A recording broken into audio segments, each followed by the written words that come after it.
ભાવનગર લીલા સર્કલ પાસે આલેખ કોમ્પ્લેક્સમાં ભીષણ આગ. ભાવનગરના લીલા સર્કલ સ્થિત આલેખ કોમ્પ્લેક્સના બેઝમેન્ટમાં આજે અચાનક ભીષણ આગ ફાટી નીકળતા અફરાતફરી મચી ગઈ હતી.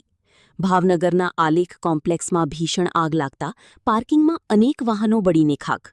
ધુમાડાના ગોટે ગોટા હોસ્પિટલ સુધી પહોંચતા દર્દીઓને તાત્કાલિક સુરક્ષિત સ્થળે ખસેડાયા. ફાયર બ્રિગેડની જહેમત બાદ આગ કાબૂમાં. સદનસીબે કોઈ જાનહાનિના સમાચાર નથી.